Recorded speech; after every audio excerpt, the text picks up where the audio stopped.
ആശ്വാസം നേടാം. ഹൃത്തിനുള്ളിൽ ജീവൻ നൽകും വചനം, തിരുവചനം.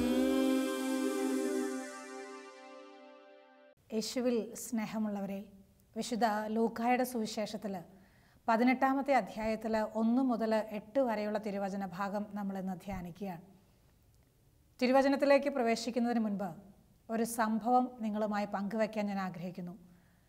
ഒരു സഹോദരി എൻ്റെ അടുത്ത് വന്നിട്ട് തൻ്റെ ജീവിതാനുഭവം പറഞ്ഞത് ഇങ്ങനെയാണ്. സിസ്റ്ററെ, വീട്ടിൽ എല്ലാവരും തന്നെ ഒരുപാട് പ്രാർത്ഥിക്കുന്നവരാണ്. എല്ലാവർക്കും തന്നെ ആഴത്തിലുള്ള വിശ്വാസമുണ്ട്. 2 സഹോദരിമാർ സിസ്റ്റേഴ്സാണ്. മാതാപിതാക്കളുടെയൊക്കെ കൈകളിൽ എപ്പോഴും തന്നെ ജപമാലയുണ്ട്. പ്രാർത്ഥിക്കുന്ന ഒരു കുടുംബമാണ്. സന്തോഷത്തോടെയാണ് വിവാഹാന്തസ്സിലേക്ക് ഞാൻ പ്രവേശിച്ചത്. അങ്ങനെ കുടുംബജീവിതം ഭംഗിയായിട്ട് മുന്നോട്ട് പോകുന്നു. പക്ഷേ ഞങ്ങൾക്ക് കുഞ്ഞുങ്ങൾ ഉണ്ടായിരുന്നില്ല. ഒരുപാട് അതിനുവേണ്ടി പരിശ്രമിച്ചു, ചികിത്സാവിധികളൊക്കെ തേടി. പക്ഷേ 12 വർഷത്തോളം കാത്തിരിക്കേണ്ടി വന്നു ഒരു കുഞ്ഞിനെ ലഭിക്കാൻ. 12-ാമത്തെ വർഷം വിവാഹം കഴിഞ്ഞിട്ട് 12-ാമത്തെ വർഷം ഒരു കുഞ്ഞിനെ കർത്താവ് അവർക്ക് സമ്മാനിച്ചു. ആ കുഞ്ഞിനെ സന്തോഷത്തോടെ വളർത്തി വലുതാക്കുകയാണ്. ആ മോന് 12 വയസ്സ് തികയുന്ന ആ വർഷത്തിൽ ഒരു ദിവസം സ്കൂളിൽ നിന്ന് സൈക്കിള് ചവിട്ടിയിട്ട് വീട്ടിലേക്ക് വരികയാണ്. ഇവർ 2-3 കൂട്ടുകാർ ഒരുമിച്ചാണ് സ്കൂളിൽ നിന്ന് തിരിച്ച് വീട്ടിലേക്ക് വരിക. ഇങ്ങനെ റോഡിലൂടെ ഇവർ സൈക്കിള് ഓടിച്ചുകൊണ്ട് ഇങ്ങനെ വരുന്ന സമയത്ത് പെട്ടെന്ന് എതിരെ നിന്ന് ഒരു വലിയ ബസ് വരുന്ന കണ്ടപ്പം ഇവർ സൈഡ് ആയിട്ട് മാറി നിന്നതാണ്. റോഡിൻ്റെ ഇരുവശത്തേക്കും 2 ഭാഗമായിട്ട് ഇവർ 3-4 പേര് അങ്ങോട്ടും മാറി. പെട്ടെന്ന് ഈ മകൻ, ഈ 12 വയസ്സ് പ്രായമാകുന്ന ഈ മകൻ ഇവൻ്റെ സൈക്കിളിൻ്റെ പെഡല് മറ്റൊരു കൊച്ചിൻ്റെ സൈക്കിളിൻ്റെ പെഡലുമായിട്ട് കൂട്ടി ഉടക്കി. പെട്ടെന്ന് ഇവൻ റോഡിലേക്ക് തലയടിച്ചു വീണു. അപ്പോൾ തന്നെ കൊച്ചിനെ എടുത്ത് ഹോസ്പിറ്റലിലേക്ക് കൊണ്ടുപോയി. പക്ഷേ ആ ഒരൊറ്റ വീഴ്ചയോടുകൂടി അവൻ്റെ ഓർമ്മ നഷ്ടപ്പെട്ടു. പിന്നീട് ഏതാനും ദിവസങ്ങൾ ഹോസ്പിറ്റലിൽ വളരെ അധികം പല ആശുപത്രികളിലേക്ക് മാറ്റിയൊക്കെ കൊണ്ടുപോയി. വലിയൊരു സർജറിയൊക്കെ തലയ്ക്ക് ചെയ്തു. പക്ഷേ കൊച്ചിൻ്റെ ജീവൻ രക്ഷിക്കാനായില്ല. ഏതാനും ദിവസങ്ങൾ കൊണ്ട് ആ കൊച്ചുമോൻ ആ വീട്ടിൽ നിന്ന് യാത്രയായി. ഞാൻ ഓർക്കുന്നു ആ സംഭവം. ഞങ്ങൾ ആ സ്ഥലത്ത്, ഞങ്ങളുടെ അടുത്ത സ്ഥലത്തുള്ള ഒരു സഹോദരിയാണ്. ഓർക്കുന്നു ആ ദിവസങ്ങളൊക്കെ. ഒരുപാട് പേര് ആ മൃത ശരീരത്തിൻ്റെ അടുത്ത് വന്നിട്ട് വാവിട്ട് കരഞ്ഞതൊക്കെ ഓർക്കുന്നു. അനേകർ, ഈ മാതാപിതാക്കൾ 2 പേരും ഒരക്ഷരം പോലും ആരോടും സംസാരിക്കുന്നില്ല. ഒരു വാക്ക് ആരെന്നാ ചോദിച്ചാലും ഇവർക്ക് സംസാരിക്കാൻ പറ്റുന്നില്ല. ഒരു തുള്ളി കണ്ണുനീര് വരുന്നില്ല. ഇവരിങ്ങനെ നിർവികാരതയിൽ ഇരിക്കുകയാണ്. ഈ കുഞ്ഞിൻ്റെ മുഖത്തേക്ക് നോക്കി ഒറ്റ ഇരിപ്പാണ്. ഡെഡ് ബോഡി വീട്ടിലേക്ക് കൊണ്ടുവന്ന ആ സമയം തൊട്ട് സിമിത്തേരിയിലേക്ക് കൊണ്ടുപോകുന്ന സമയം വരെയും ഒറ്റ ഇരിപ്പാണ്. ഒരക്ഷരം മിണ്ടുന്നില്ല. ഒന്ന് കരയാൻ പോലും ഇവർക്ക് പറ്റുന്നില്ല. അതിനുശേഷം ഈ മൃതസംസ്കാര ശുശ്രൂഷയ്ക്കൊക്കെ ശേഷം ഏതാനും ദിവസങ്ങൾക്ക് ശേഷം ഈ സഹോദരിയെ കണ്ടപ്പം എന്നോട് ഇങ്ങനെ പറഞ്ഞായിരുന്നു, അന്ന് ഈ വേദന എങ്ങനെ സ്വീകരിക്കുമെന്ന് എനിക്കറിയത്തില്ല. ഇത്രയൊക്കെ പ്രാർത്ഥിച്ചിട്ടും ഇത്രയൊക്കെ വിശുദ്ധമായി ജീവിച്ചിട്ടും എന്തേ ഈശോ എന്നോട് ഇങ്ങനെ ചെയ്തു എന്നുള്ളത് എനിക്ക് സഹിക്കാൻ പറ്റുന്നില്ല. എൻ്റെ മോനെ എന്തിനു തിരിച്ചു വിളിച്ചു കൊണ്ടുപോയി എന്നുള്ള വേദന ഉൾക്കൊള്ളാൻ പറ്റുന്നേയില്ല. പിന്നെ എന്തിനാ 12 വർഷം കാത്തിരുത്തിയിട്ട് 12-ാമത്തെ വയസ്സിൽ ഈ കൊച്ചിനെ എടുത്തുകൊണ്ട് പോയത്? അല്ലെങ്കിൽ പിന്നെ തരാതിരുന്നാൽ മതിയായിരുന്നല്ലോ. ഈ സഹോദരിയുടെ വേദനിപ്പിക്കുന്ന വാക്കുകൾ, അല്ലെങ്കിൽ ഇവളുടെ മനസ്സിലുള്ള ഈ വലിയ വേദന പങ്കുവെച്ച് ഓർക്കുകയാണ്. അതിനുശേഷം കുറച്ച് നാൾ മുൻപ് വന്നിട്ട് ഇങ്ങനെ പറയായിരുന്നു, ഞങ്ങളൊന്നും പ്രാർത്ഥിച്ചിട്ട് കാര്യമില്ല എന്നാണ് ഞാൻ ഓർത്തിരുന്നത്. ഞങ്ങളുടെ ഒന്നും പ്രാർത്ഥന ദൈവം കേൾക്കില്ല എന്നാണ് ഓർത്തിരുന്നത്. പക്ഷേ ഇപ്പോൾ ഒരു മകനെ ദത്തെടുക്കാൻ, ആ മകനുമായിട്ട് സന്തോഷത്തോടെ ജീവിക്കാൻ നല്ല ദൈവം അനുവദിച്ചിരിക്കുന്നു. വീട്ടിൽ സന്തോഷമുണ്ട്, സമാധാനമുണ്ട്, പ്രാർത്ഥനയും കാര്യങ്ങളൊക്കെ ആയിട്ട് മുന്നോട്ട് പോകുന്നു. ഈശോയ്ക്ക് നന്ദി പറയാം എന്ന് ആ സഹോദരി പറഞ്ഞത് ഞാൻ ഓർക്കുകയാണ്. പ്രിയമുള്ള സഹോദരങ്ങളെ, നിരന്തരം പ്രാർത്ഥിക്കണമെന്ന് ഈശോ പഠിപ്പിച്ചു തരാൻ വേണ്ടിയിട്ട് എത്ര വലിയ ഞെരുക്കത്തിലൂടെ കടന്നു പോയാലും, മനുഷ്യൻ്റെ ബുദ്ധിക്ക് ഗ്രഹിക്കാൻ പറ്റാത്ത അല്ലെങ്കിൽ താങ്ങാൻ പറ്റാവുന്നതിലപ്പുറം വേദനകൾ തന്നാലും നിരന്തരം പ്രാർത്ഥിക്കണമെന്ന് ഓർമ്മിപ്പിക്കുന്ന ഒരു വചനഭാഗമാണ് വിശുദ്ധ ലൂക്കായുടെ സുവിശേഷത്തിൽ 18-ാമത്തെ അധ്യായത്തിൽ 1 മുതലുള്ള തിരുവചന ഭാഗം. ഇങ്ങനെയാണ് വചനത്തിൽ നമ്മൾ വായിക്കുക. ഭഗ്നാശരാകാതെ എപ്പോഴും പ്രാർത്ഥിക്കണം എന്ന് കാണിക്കാൻ യേശു അവരോട് ഒരു ഉപമ പറഞ്ഞു. ഭഗ്നാശരാകാതെ എപ്പോഴും പ്രാർത്ഥിക്കണം. എപ്പോഴും എന്ന് പറഞ്ഞാൽ സദാ, നിരന്തരം എന്ന് മാത്രമല്ല, മടുപ്പില്ലാതെ പ്രാർത്ഥിക്കണമെന്ന്. പിശുക്ക് കാണിക്കാതെ പ്രാർത്ഥിക്കണമെന്ന്, പുറകോട്ടേക്ക് പിന്തിരിഞ്ഞു പോകാതെ എപ്പോഴും എല്ലാ സമയവും പ്രാർത്ഥിച്ചുകൊണ്ടിരിക്കണമെന്ന്. അങ്ങനെയാണ് ഈശോ പറയുക. അങ്ങനെ പ്രാർത്ഥിക്കുന്നവരാകണം ഓരോ വിശ്വാസിയും എന്ന് ഈശോ നമ്മളെ പറഞ്ഞ് പഠിപ്പിക്കുകയാണ്. അങ്ങനെ പഠിപ്പിച്ചു തരാൻ വേണ്ടിയിട്ട് ഒരു ഉപമ പറയുകയാണ്. ദൈവത്തെ ഭയപ്പെടുകയോ മനുഷ്യരെ മാനിക്കുകയോ ചെയ്യാത്ത ഒരു ന്യായാധിപൻ ഒരു പട്ടണത്തിലുണ്ടായിരുന്നു. ദൈവത്തെ വിശ്വസിക്കുകയല്ല, അല്ലെങ്കിൽ ഭയപ്പെടുകയല്ല, മനുഷ്യരെ മാനിക്കുകയല്ല. അങ്ങനെയുള്ളൊരു മനുഷ്യൻ സത്യം എന്താ, നീതി എന്താ അവൻ അറിയത്തില്ല. ഈ സത്യവും നീതിയൊക്കെ അവഗണിക്കുന്ന ഒരു മനുഷ്യൻ, ജ്ഞാനമില്ലാത്ത ബോഷൻ, അങ്ങനെ വേണം വിശുദ്ധ ഗ്രന്ഥത്തിൻ്റെ അടിസ്ഥാനത്തിൽ അവനെ പേര് വിളിക്കാൻ. എന്ന് പറഞ്ഞാൽ അധികം ആരെയും ഉൾക്കൊള്ളുകയല്ല, സഹകരിച്ചു പോകാൻ ബുദ്ധിമുട്ട്, അവരെ ഒന്നും മാന്യരായിട്ട് കാണുകയല്ല, തന്നേക്കാൾ ശ്രേഷ്ഠരായിട്ട് ഒരിക്കലും കാണാൻ പറ്റത്തില്ല. അപ്പം അങ്ങനെ സ്വന്തം കാര്യങ്ങളിൽ മാത്രം ശ്രദ്ധിക്കുന്ന ഒരു ന്യായാധിപൻ. ഇങ്ങനെ ഒരു ന്യായാധിപൻ്റെ അടുത്തേക്ക് ഒരു വിധവ തൻ്റെ പ്രശ്ന പരിഹാരത്തിന് വേണ്ടിയിട്ട് ചെല്ലുകയാണ്. വിധവകളെക്കുറിച്ച് നമുക്കറിയാലോ, ഇസ്രായേലിൽ വലിയൊരു ബോധ്യം ഉണ്ടായിരുന്നു. ദൈവമായ കർത്താവിന് വിധവകളോടൊരു പ്രത്യേക കരുതലും സ്നേഹവും ഉണ്ട്. അതിൻ്റെ കാരണം വിധവകൾക്ക് അവർക്ക് ദൈവമല്ലാതെ മറ്റാരുമില്ല, അവർക്ക് ആശ്രയിക്കാൻ ഈ ഭൂമിയിൽ ആരുമില്ല. അപ്പം അതുകൊണ്ട് തന്നെ ഈ വിധവകളോട് വലിയൊരു കരുതലും ഒരു പ്രത്യേക പരിഗണനയും നല്ല ദൈവം, ഇസ്രായേൽ ജനത്തിൻ്റെയൊക്കെ മനസ്സിൽ അങ്ങനെ ഒരു ധാരണയുണ്ട്, ഈ നല്ല ദൈവത്തിന് ഇവരോടൊരു പ്രത്യേക പരിഗണനയുണ്ടെന്ന്. അപ്പം അങ്ങനെ ഈ വിധവ ന്യായാധിപൻ്റെ അടുത്ത് പല പ്രാവശ്യം ചെന്നു. തിരുവചനത്തിൽ എന്താ എഴുതിയിട്ടുള്ളതെന്നറിയാവോ? കുറേ നാളത്തേക്ക് അവനത് ഗവനിച്ചില്ല. ഈ ന്യായാധിപന് മനുഷ്യരെ പേടിയില്ലല്ലോ, ദൈവത്തെ പേടിയില്ലല്ലോ, മനുഷ്യരോട് അല്പം പോലും സ്നേഹമില്ലല്ലോ. അതുകൊണ്ട് തന്നെ എനിക്ക് നീതി നടത്തി തരണേ, എൻ്റെ കാര്യത്തിലൊന്ന് ശ്രദ്ധിക്കണേ, ഇങ്ങനെ നിലവിളിക്കുന്ന ഈ സഹോദരിയുടെ കണ്ണുനീര് കാണാനോ പ്രാർത്ഥന കേൾക്കാനോ അപേക്ഷ സ്വീകരിക്കാനോ ന്യായാധിപൻ മനസ്സ് വെച്ചില്ല. അതുകൊണ്ട് തന്നെ തിരുവചനത്തിൽ എഴുതി വച്ചിരിക്കുക, കുറേ നാളത്തേക്ക് അവനത് ശ്രദ്ധിച്ചിട്ടേയില്ല, അവനത് ഗവനിച്ചില്ല എന്ന്. സഹോദരങ്ങളെ, ക്രിസ്തു ശിഷ്യന് പലപ്പോഴും അനുഭവിക്കേണ്ടി വരുന്നൊരു കാര്യമായത്. ലോകത്തിൻ്റെ നീതിപീഠങ്ങൾ പലപ്പോഴും നമ്മുടെ മുമ്പിൽ കൊട്ടി അടയ്ക്കപ്പെട്ട അനുഭവങ്ങളുണ്ടാവും. ഒരിടത്തു നിന്നും നീതി കിട്ടാത്ത അനുഭവങ്ങളുണ്ടാവും. സത്യമേതാ, തെറ്റേതാ, ശരിയേതാ, ഇതൊക്കെ തിരിച്ചറിയാനും അതിന് വിധി കൽപ്പിക്കാനും ലോകത്തുള്ളവർക്ക് ചിലപ്പോൾ തോൽവി, പരാജയം സംഭവിക്കാൻ സാധ്യതയുണ്ട്. എന്തുകൊണ്ടാണ് ഇങ്ങനെ സംഭവിക്കുന്നതെന്നറിയോ? എത്ര നാളായി കേസിൻ്റെ പുറകെ പോകുന്നു, എത്ര വർഷങ്ങളായി കേസ് കൊടുക്കാൻ തുടങ്ങിയിട്ട് ഒരു തീരുമാനവും ഇതുവരെ ആയിട്ടില്ല. മനസ്സ് മടുത്ത് മരവിച്ചിരിക്കുന്ന അനേകരെ ഞാൻ കണ്ടിട്ടുണ്ട്. എന്തുകൊണ്ടാണ് ഇങ്ങനെ സംഭവിക്കുന്നതെന്നറിയോ? ലോകത്തിൽ നമുക്ക് ആരുമില്ലെന്ന് ബോധ്യപ്പെടാൻ, നമുക്ക് നമ്മുടെ കർത്താവ് മാത്രമേ ഉള്ളൂ എന്ന് മനസ്സിൽ വലിയ വിശ്വാസം വരാൻ, ബോധ്യം തരാൻ വേണ്ടി മാത്രം കർത്താവ് ഇത്തരം സന്ദർഭങ്ങൾ, സാഹചര്യങ്ങൾ നമ്മുടെ ജീവിതത്തിലേക്ക് അനുവദിക്കാൻ സാധ്യതയുണ്ട്. ഇത്തരം അനുഭവങ്ങൾ എത്ര പരിശ്രമിച്ചിട്ടും ഒരു കേസിന് തീരുമാനമാകുകയല്ല. ഞാൻ ഓർക്കുന്നു, ഒരു ഭാര്യയും ഭർത്താവും കൂടെ ധ്യാനിക്കാൻ വന്നപ്പോൾ രണ്ടുപേരും കൂടെ ഒരുമിച്ച് വന്നിട്ട് പറഞ്ഞു, സിസ്റ്ററെ, ഞങ്ങൾക്കൊരു കേസുണ്ട്, 18 വർഷമായി, ഒരു തെറ്റും ഞങ്ങളുടെ ഭാഗത്തു നിന്ന് വന്നിട്ടില്ല, ഒരുപാട് പരിശ്രമിച്ചു ഈ കേസിൽ നിന്ന് ഒന്ന് തലയൂരി പോരാൻ, എങ്ങനെ ഇത് അവസാനിപ്പിക്കാൻ നോക്കിയാലും പറ്റുകയില്ല, ഇത് നല്ല രീതിയിൽ അവസാനിക്കൂല, വല്ലാത്തൊരു മാനസിക സംഘടനയാണ്, വല്ലാത്തൊരു മാനസിക പിരിമുറുക്കമാണ്, ഒന്ന് പ്രാർത്ഥിച്ച് സഹായിക്കണം. ഞങ്ങൾ ആദ്യമായിട്ട് ആ ധ്യാനം കൂടുന്നത് ഇങ്ങനെയൊക്കെ പറഞ്ഞു. ഈ സഹോദരങ്ങൾ രണ്ടുപേരോടും പറഞ്ഞു, നമുക്ക് നന്നായി പ്രാർത്ഥിക്കാം, അനുദപിച്ച് കുമ്പസാരിച്ച് ഈശോയെ ഏറ്റവും യോഗ്യതയോടെ സ്വീകരിക്കുക. എന്നിട്ട് ഈശോയോട് തന്നെ പറയും, നീ ഞങ്ങളുടെ ന്യായാധിപനായി ഞങ്ങളുടെ അരികിലേക്ക് വരണേന്ന്, നീ ഞങ്ങളുടെ കേസിനൊരു പരിഹാരമുണ്ടാക്കാൻ, ഒരു തീരുമാനമുണ്ടാക്കാൻ ഞങ്ങളുടെ ഇടയിലേക്ക് വരണേ കർത്താവേന്ന് വിശ്വാസത്തോടെ പ്രാർത്ഥിക്കുക. അവരോട് പറഞ്ഞു കൊടുത്തു. കൂട്ടത്തിൽ പ്രാർത്ഥിച്ച് സഹായിച്ചുകൊണ്ടിരുന്നു.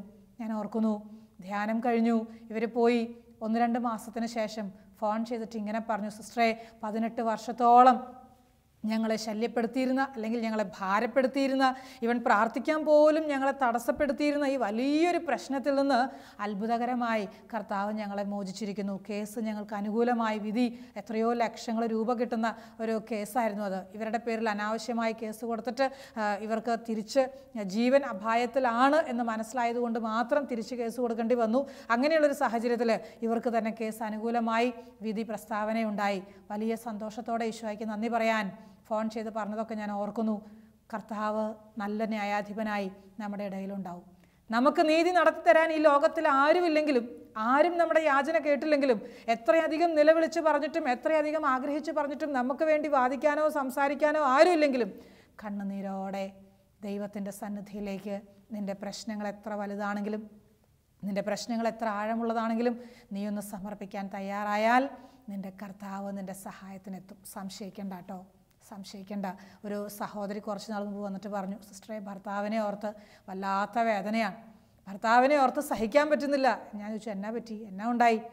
ഏകദേശം ഒരു 65-70 വയസ്സ് പ്രായമുണ്ട് ഈ മനുഷ്യന് നേരെ വെളുത്ത് എഴുന്നേറ്റാൽ വൈകുന്നേരം വരെ മദ്യക്കുപ്പിയുടെ മുമ്പിലാണ്, അല്ലെങ്കിൽ കമ്പ്യൂട്ടറിൻ്റെ മുമ്പിലാണ്. ഒരാളോട് സംസാരിക്കുകയല്ല, ഒരിറ്റ് സ്നേഹത്തോടെ ഒരു വാക്ക് പോലും പറയല, ഒരു വിശ്രമവും ഇല്ല. മുഴുവൻ സമയവും കമ്പ്യൂട്ടർ ഇൻ്റർനെറ്റിൻ്റെ മുമ്പിൽ ചുമ്മാ ഇവരോടൊക്കെ ചാറ്റ് ചെയ്തുകൊണ്ടിരിക്കുന്നു, ചുമ്മാ കുറച്ച് ഫോൺ വിളിച്ചുകൊണ്ടിരിക്കുന്നു. മുഴുവൻ സമയവും മദ്യപാനവും, മുഴുവൻ സമയവും പ്രാർത്ഥിക്കുകയല്ല, പള്ളി പോകുകയല്ല, ദൈവവിശ്വാസം അല്പം പോലും ഇല്ല. കാണുന്നവരോടൊക്കെ അരിശമാണ്, കാണുന്നവരോടൊക്കെ ഇഷ്ടക്കേടാണ്. ഈ മനുഷ്യൻ ഒന്ന് ധ്യാനം കൂടിയിരുന്നെങ്കിൽ, ഈ മദ്യപാനം ഒന്ന് നിർത്തിയിരുന്നെങ്കിൽ, ഒരുപാട് നാളായി ആഗ്രഹിച്ചത്, ഒരുപാട് നാളായി ഇതിനു വേണ്ടി പ്രാർത്ഥിക്കാൻ തുടങ്ങിയിട്ട്. ഈ സഹോദരി പറയാ ധ്യാനത്തിന് വന്നു, അങ്ങനെ ധ്യാനത്തിലൊക്കെ സംബന്ധിച്ചു, കാര്യങ്ങളൊക്കെ പറഞ്ഞു, സംസാരിച്ചു, പ്രാർത്ഥിച്ചു, തിരികെ പോയി. കുറച്ച് നാൾ കഴിഞ്ഞില്ല ഈ സഹോദരി വിളിച്ചു തിരിച്ച്, എന്നിട്ട് എന്നോട് ഇങ്ങനെ പറഞ്ഞു, സിസ്റ്ററെ ഇതുവരെ മദ്യപിച്ചിട്ടില്ല കേട്ടോ, ഇതുവരെ മദ്യപിച്ചിട്ടില്ല. അന്ന് ധ്യാന ദിവസങ്ങളിൽ ഒരു തീരുമാനം പറഞ്ഞായിരുന്നു, ഒരു വാക്ക് എനിക്ക് തന്നായിരുന്നു, ഇനി കർത്താവിനെ ഒരിക്കലും ഞാൻ മദ്യപിച്ചിട്ട് വേദനിപ്പിക്കുകയല്ല, ഇനി എൻ്റെ കർത്താവിനെ ഒരിക്കലും ഞാൻ മദ്യപിച്ചിട്ട് വേദനിപ്പിക്കുകയല്ല. എത്ര വർഷങ്ങളായി മദ്യപാനം തുടങ്ങിയിട്ട്. ഈശോ തൊട്ടു ആ സഹോദരനെ. വചനം കേൾക്കാൻ തുടങ്ങിയപ്പോൾ, വചനം ഹൃദയത്തിലേക്ക് ഇരുതല വാളിനേക്കാൾ മൂർച്ചയുള്ള വചനം പ്രവേശിക്കാൻ തുടങ്ങിയപ്പോൾ ആ മകന് മാറ്റമായി, ആ മകൻ്റെ ജീവിതത്തിൽ വലിയ മാനസാന്തരമായി. ദൈവത്തെ സ്നേഹിക്കാനും ദൈവം ആഗ്രഹിക്കുന്ന വഴിയിലൂടെ നടക്കാനും തീരുമാനമായി. കണ്ണുനീരോടെയുള്ള ചിലരുടെയൊക്കെ പ്രാർത്ഥന ദൈവസന്നിധിയിലെത്തും. മടി കൂടാതെ പ്രാർത്ഥിക്കണം കേട്ടോ, നിരാശപ്പെടാതെ പിന്തിരിയാതെ. പ്രാർത്ഥന നിർത്തിയേക്കല്ല്. ഈ സഹോദരന് വേണ്ടി പ്രാർത്ഥിച്ചിട്ട് ഒരു കാര്യമില്ല, ഈ അമ്മയ്ക്ക് വേണ്ടി പ്രാർത്ഥിച്ചിട്ട് ഒരു കാര്യമില്ല, അങ്ങനെ ചിന്തിച്ചേക്കല്ല്. ഈ മകന് വേണ്ടി മകൾക്ക് വേണ്ടി പ്രാർത്ഥിച്ചിട്ടും ത്യാഗം അനുഷ്ഠിച്ചിട്ടും ഉപവാസം അനുഷ്ഠിച്ചിട്ടും എന്ത് കാര്യം? എന്തിനാ ഇങ്ങനെ പ്രാർത്ഥിച്ചു കൂട്ടണത്? ഒരു ഉപകാരമില്ലാത്ത കാര്യം. അതുകൊണ്ട് പ്രാർത്ഥിക്കില്ല. അങ്ങനെ പറഞ്ഞേക്കല്ല്. നിരന്തരം പ്രാർത്ഥിക്കുക, മടുപ്പ് കൂടാതെ പ്രാർത്ഥിക്കുക, നിരാശപ്പെടാതെ പ്രാർത്ഥിക്കുക, തളരാതെ പ്രാർത്ഥിക്കുക. നിന്റെ കണ്ണുനീര് കർത്താവ് കാണുകയല്ലേ? നിന്റെ കർത്താവ് ഈ കണ്ണുനീര് കാണാതിരിക്കുമോ? നിന്റെ പ്രാർത്ഥന കേൾക്കാതിരിക്കുമോ?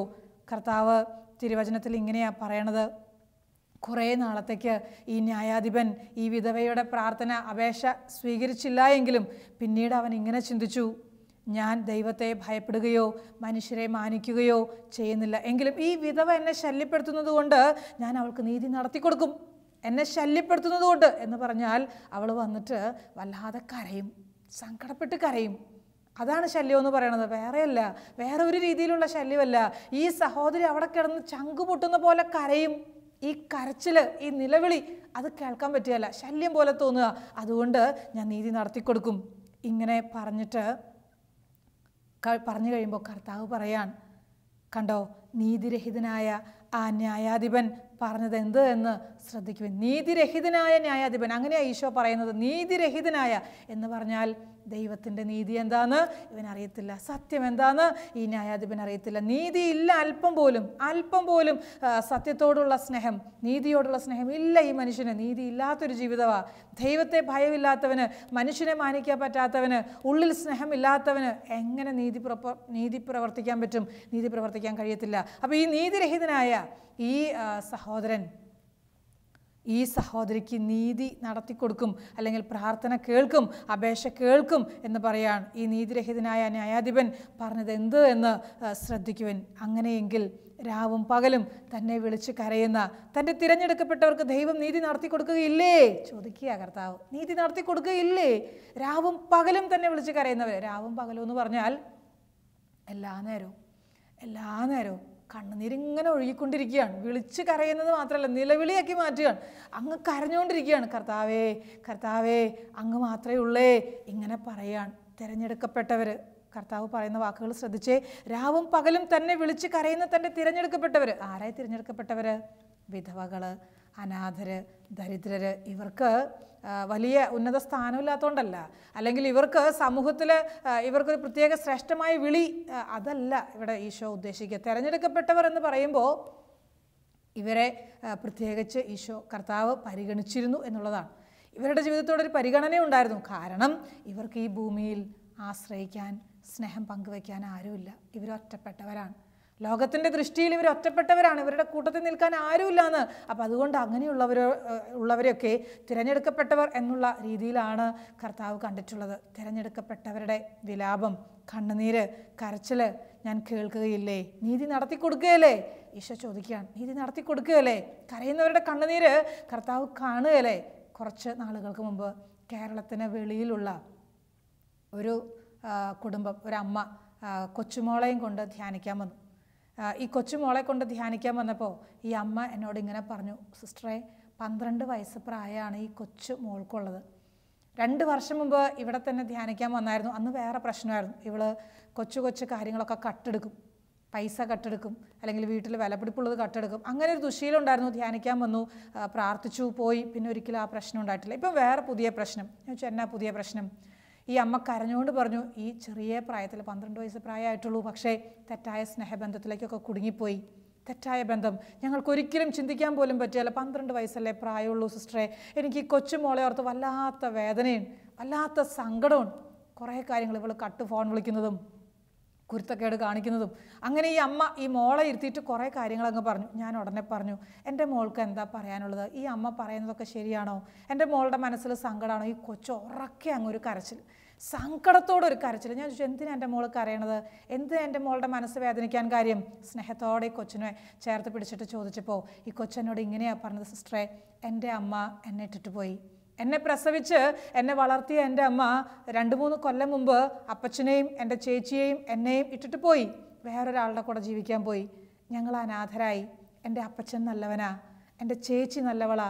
ഞാൻ എന്തേ ഇങ്ങനെ ആയി പോകുന്നു എനിക്കറിയില്ല സിസ്റ്ററെ. എന്നെ ആർക്കും വേണ്ടാന്നൊരു ചിന്തയാ, എന്നെ ആർക്കും ഇഷ്ടമില്ല എന്നൊരു ചിന്തയാ, എന്തിനാ ഇങ്ങനെ ജീവിക്കുന്നതെന്നൊരു ചിന്തയാ. വിട്ട് കരഞ്ഞുപോയി, സങ്കടം തോന്നിപ്പോയി, വേദന തോന്നിപ്പോയി. ഒരമ്മയുടെ സ്നേഹം കിട്ടാതെ തളർന്നു പോകുന്നൊരു കുഞ്ഞ് പാപത്തിലേക്ക് വീഴുന്നു എന്ന് കണ്ടിട്ട് ശകാരിക്കുകയും കുറ്റപ്പെടുത്തുകയും വഴക്കൊക്കെ പറയുകയും കൂട്ടത്തിൽ കൊണ്ടുവന്ന ആ വല്യമ്മച്ചിയെ ഓർത്ത് എനിക്കും സങ്കടം തോന്നി. വല്യമ്മച്ചിയോട് ഞാൻ പറഞ്ഞു, ഈ മോളെ ഇനി വഴക്ക് പറഞ്ഞേക്കല്ല. ഈ മോളുടെ കണ്ണുനീര് ഈശോയുടെ അടുത്ത് എത്തും. ഈ മോളുടെ സങ്കടം ഈശോ കാണും. എന്താണെന്നറിയോ? ഇവളുടെ അമ്മയുടെ സ്നേഹം കിട്ടാത്തത് കൊണ്ട് ഈ കുഞ്ഞു മനസ്സിൽ സ്നേഹത്തിന് വേണ്ടിയിട്ടുള്ള ദാഹമുണ്ട്. നമുക്ക് അവൾക്ക് വേണ്ടി പ്രാർത്ഥിക്കാം. ഇവൾ ഒരിക്കലും ഇനി തെറ്റിൻ്റെ വഴിയിലൂടെ പോകാതിരിക്കാൻ, ഈശോയ്ക്ക് ഇഷ്ടമില്ലാത്തത് ഒരിക്കലും ആഗ്രഹിക്കാതിരിക്കാൻ, ഈശോ പറയാത്തതൊന്നും പറയാതിരിക്കാൻ, ഈശോ ആഗ്രഹിക്കാത്തതൊന്നും ഇവളുടെ ജീവിതത്തിൽ സംഭവിക്കാതിരിക്കാൻ ഈ മോൾക്ക് വേണ്ടി നമുക്ക് പ്രാർത്ഥിക്കാം. ഇവളെ വേദനിപ്പിക്കേണ്ട, വഴക്ക് പറയണ്ട. എന്നിട്ട് ഈ അമ്മച്ചിയെ മാറ്റി നിർത്തിയിട്ട് ഈ കൊച്ചുമോളോട് ഞാൻ കുറച്ച് കാര്യങ്ങളൊക്കെ സംസാരിച്ചു, പറഞ്ഞു കൊടുത്തു. മോളോട് പറഞ്ഞു, മോളെ, ഈശോയ്ക്ക് ഇഷ്ടമില്ല ഈ കൂട്ടുകെട്ട്. എൻ്റെ മോളിപ്പം പഠിക്കേണ്ട പ്രായമല്ലേ, നന്നായി പഠിക്കണം, മിടുക്കിയാകണം, നല്ല കൊച്ചാ നീയ്, സുന്ദരി കുട്ടിയാ, നല്ല ശക്തിയുള്ളവളാ, കഴിവുള്ളവളാ. അങ്ങനെ കുറേ പോസിറ്റീവ് സ്ട്രോക്സ് ഒക്കെ കൊടുത്തു. ഈ മോളെ അങ്ങ് സ്നേഹം കൊണ്ട് നിറയ്ക്കണേന്ന് പറഞ്ഞ് കുറേ സമയം പ്രാർത്ഥിച്ചു. മിടുക്കിയായിട്ടോ, അവൾ സന്തോഷമായിട്ടാണ് പോയത്. പിന്നെ അവൾ കരഞ്ഞിട്ടില്ല, പിന്നെ അവൾ പറഞ്ഞില്ല എന്നെ ആർക്കും വേണ്ടാന്ന്, പിന്നെ അവൾ സങ്കടത്തോടെ കരഞ്ഞുകൊണ്ട് പറഞ്ഞില്ല എന്തിനാ ജീവിക്കുന്നതെന്ന്.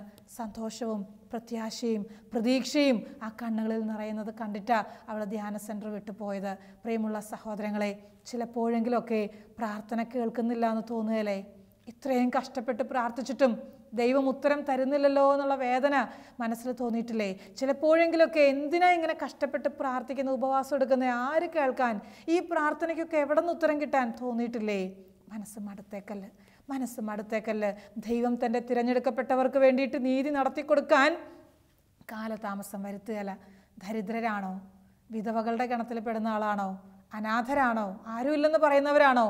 എങ്കിൽ നിനക്ക് നീതി എളുപ്പം നടത്തി കിട്ടും. എങ്കിൽ നിനക്ക് വേണ്ടിയിട്ട് വാദിക്കാൻ നിന്റെ കർത്താവ് നിന്റെ അടുത്ത് വന്ന് നിൽക്കൂന്ന്, നിന്റെ കർത്താവ് ഒരിക്കലും നിന്നെ ഉപേക്ഷിക്കില്ല എന്ന് നിനക്ക് എങ്ങനെയാ പ്രാർത്ഥിക്കാൻ കഴിയുക? അങ്ങനെ പ്രാർത്ഥിച്ചോണം. ഏത് രീതിയിലാണ് നിനക്ക് ദൈവസന്നിധിയിൽ നിന്റെ പ്രാർത്ഥനകൾ ഉയർത്താൻ കഴിയുക? ആ രീതിയിൽ നീ പ്രാർത്ഥിച്ചോണം. ആ രീതിയിൽ ഒരിക്കലും പ്രാർത്ഥിക്കാൻ അറിയത്തില്ലേ? ഇനി മടുത്തുപോയേ, തളർന്നു പോയേ, ഇനി കൊന്ത ചൊല്ലി മടുത്തേ, കരുണക്കൊന്ത ചൊല്ലാൻ ഇനി പറ്റത്തില്ലേ, ഇനി ബൈബിൾ വായിക്കാൻ പറ്റത്തില്ലേ? പറഞ്ഞേക്കല്ല്. വലിയ ഉത്സാഹത്തോടെ നിരന്തരം പ്രാർത്ഥിച്ചോണം. അങ്ങനെയാണ് തെസ്സലോനിക്കക്കാർക്കുള്ള 1-ാമത്തെ ലേഖനത്തിൽ 5-ാമത്തെ അധ്യായം 17-ാം തിരുവചനം പറയുക, ഇടവിടാതെ പ്രാർത്ഥിക്കണം എന്ന് പറഞ്ഞാൽ രാവും പകലും പ്രാർത്ഥിച്ചുകൊണ്ടിരിക്കണമെന്ന്. രാത്രിയും പകലും നിന്റെ അധ്വാനത്തിലും വിശ്രമത്തിലും ഒക്കെ പ്രാർത്ഥനാ ചൈതന്യം നിന്റെ ജീവിതത്തിൽ ഉണ്ടാകണമെന്ന്. പ്രാർത്ഥിക്കുന്നവരെ കണ്ടാൽ എളുപ്പം തിരിച്ചറിയാൻ പറ്റൂട്ടോ. പ്രാർത്ഥനയുള്ളൊരു ജീവിതമാണെങ്കിൽ അവരുടെ എടുപ്പും നടപ്പും ശൈലിക്കൊക്കെ ഒരു പ്രത്യേകതയുണ്ട്, ഒരു അഭിഷേകമുണ്ട്. അവരുടെ വാക്കുകൾക്കൊക്കെ ഒരു അഭിഷേകമുണ്ട്, അവരുടെയൊക്കെ സ്വരത്തിനൊരു അഭിഷേകമുണ്ട്, അവരുടെയൊക്കെ ഒരു അധ്വാനത്തിന് അഭിഷേകമുണ്ട്. അവരുടെ ഒരു പരിശ്രമവും പാഴ്വേലയായിട്ട് പോകുകയല്ല, പ്രാർത്ഥിക്കുന്നൊരു ജീവിതമായിട്ട് മാറട്ടെ, പ്രാർത്ഥിക്കുന്നൊരു ജീവിതമായിട്ട് മാറട്ടെ. കൊച്ചു ത്രേസ്യ പുണ്യവതിയുടെ ജീവിതത്തിൽ ഒരു സംഭവം ഉണ്ടായി. കൊച്ചു ത്രേസ്യ പുണ്യവതി മരണത്തിലേക്ക് നീങ്ങിക്കൊണ്ടിരിക്കുകയാണ്. അത്രയും ആരോഗ്യം നഷ്ടപ്പെട്ടുകൊണ്ടിരിക്കുകയാണ്. വല്ലാത്ത വേദന, ശരീരം മുഴുവൻ ഇഞ്ചിഞ്ചായിട്ടുള്ള വേദന അനുഭവിക്കുകയാണ്. ആ നാളുകളിൽ കൊച്ചു ത്രേസ്യ പുണ്യവതിയുടെ ചേച്ചി സെലിൻ ചേച്ചി കാണാൻ വരികയാണ്. സെലിൻ ചേച്ചി വന്ന് നോക്കിയപ്പോൾ കൊച്ചു ത്രേസ്യ ഇങ്ങനെ കൈയൊക്കെ കൂപ്പി പിടിച്ചിട്ടുണ്ട്, ഇങ്ങനെ എന്തൊക്കെയോ പുറപുറന്ന് പറയുന്നുണ്ട്. കൊച്ചു ത്രേസ്യയോട് ചോദിച്ചു, മോളെ നീ പ്രാർത്ഥിക്കുകയാണോ? ഉടനെ പറഞ്ഞു, എനിക്ക് പ്രാർത്ഥിക്കാൻ പറ്റുന്നില്ല ചേച്ചി, എനിക്ക് പ്രാർത്ഥിക്കാൻ പറ്റുന്നില്ല. എന്തേ മോനെ പ്രാർത്ഥിക്കാൻ പറ്റാത്തത്? മുഴുവൻ വേദനയാ, ശരീരത്തിൽ മുഴുവൻ വേദനയാ. അപ്പോൾ ഉടനെ സെലിൻ ചേച്ചി ചോദിച്ചു, അപ്പം എൻ്റെ കൊച്ച് എന്തേ കൈ കൂപ്പിയിട്ട് എന്താ പറഞ്ഞുകൊണ്ടിരുന്നേ? അപ്പം ഈ കൊച്ചു ത്രേസ്യ എന്താ പറഞ്ഞതെന്നറിയോ?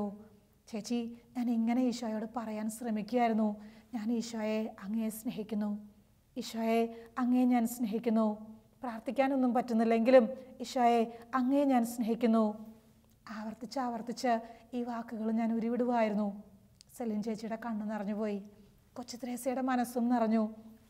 കാരണം ഒരു കൊച്ചു വേദന പോലും നഷ്ടപ്പെടുത്താതെ ഈശോയുടെ കയ്യിലേക്ക് കൊടുത്ത് പ്രാർത്ഥിക്കുന്ന ഒരു കൊച്ചു വിശുദ്ധ. വേദനയിലും ഞാൻ ഈശോയോട് ചേർന്ന് നിൽക്കുമ്പോൾ അത് പ്രാർത്ഥനയല്ലേ? ഞാൻ വേദനയുടെ അനുഭവത്തിലൂടെ കടന്നു പോകുമ്പോൾ കണ്ണുനീര് ധാരധാരയായിട്ട് ഒഴുകുന്നുണ്ടെങ്കിലും, ശരീരം അങ്ങേയറ്റം തളർന്നിട്ടുണ്ടെങ്കിലും, മനസ്സ് അങ്ങേയറ്റം വേദനിച്ചിട്ടുണ്ടെങ്കിലും, ഈശോയെ ഞാൻ അങ്ങയെ സ്നേഹിക്കുന്നു എന്ന് പറയുമ്പോൾ അത് വലിയൊരു പ്രാർത്ഥനയല്ലേ? ഞാൻ ഈശോയെ സ്നേഹിക്കുകയല്ലേ ചെയ്യുക? എൻ്റെ ഹൃദയത്തെ ഈശോയുടെ സന്നിധിയിലേക്ക് ഉയർത്തുന്നതല്ലേ അത്? അതിനെ ആ പ്രാർത്ഥന എന്ന് പറയുക. നിരന്തരം പ്രാർത്ഥിക്കാൻ, മടുക്കാതെ പ്രാർത്ഥിക്കാൻ ഈശോ നമ്മളെ സഹായിക്കട്ടെ.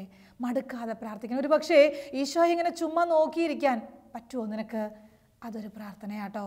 ചുമ്മാ ഇങ്ങനെ ഈശോയെ നോക്കിയിരിക്കുക, പറയാനുള്ളത് മുഴുവൻ പറയുക, ഈശോ പറയുന്നത് മുഴുവനും കേൾക്ക്. ഒരു നല്ല സംഭാഷണം ഈശോയും ഞാനും തമ്മിൽ പ്രാർത്ഥിക്കുന്ന സമയം ജീവിതത്തിലുണ്ടാകണം കേട്ടോ. എത്ര തിരക്കുണ്ടെങ്കിലും നേരം വെളുത്ത് അതിരാവിലെ നിൻ്റെ ജോലിയിലേക്ക് നീ പ്രവേശിച്ചാലും, ഒത്തിരി വൈകിട്ടാണ് നീ കിടക്കാൻ പോകുന്നതെങ്കിലും വിശ്രമിക്കാൻ പോകുന്നതെങ്കിലും, പ്രാർത്ഥന മുടക്കരുത് കേട്ടോ.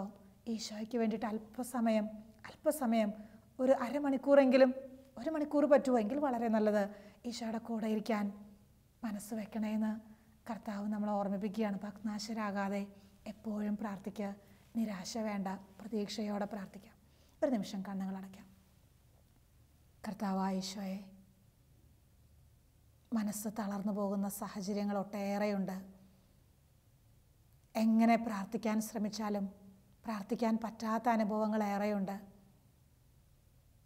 മറ്റുള്ളവരിൽ നിന്ന് കിട്ടിയ തിരസ്കരണത്തിൻ്റെ അനുഭവങ്ങളും, പാപത്തിലേക്കുള്ള ചായ്വുകളും, ദൈവാനുഭവം കിട്ടാത്തതിൻ്റെ വേദനകളൊക്കെ പ്രാർത്ഥനയിൽ മുരടിപ്പുണ്ടാക്കുന്നു, മരവിപ്പ് സൃഷ്ടിക്കുന്നു. പ്രാർത്ഥിക്കണ്ടെന്ന് തോന്നാൻ പാകത്തിന് അത്തരം രീതികളിലേക്ക് എന്നെ ഞാൻ നയിക്കപ്പെടുന്നു. ഈശോയെ, ആഴത്തിലുള്ള പ്രാർത്ഥനാനുഭവം എനിക്ക് തരണേ. പ്രാർത്ഥിക്കാൻ വലിയൊരു ദാഹം എന്നിൽ നിക്ഷേപിക്കണമേ. മടുപ്പ് തോന്നാതെ പ്രാർത്ഥിക്കാൻ എന്നെ സഹായിക്കണേ ഈശോയെ. ബലപ്പെടുത്തണേ ഈശോയെ. നിത്യം പിതാവും പുത്രനും പരിശുദ്ധാത്മാവുമായ സർവേശ്വര എന്നേക്കും ആമേൻ.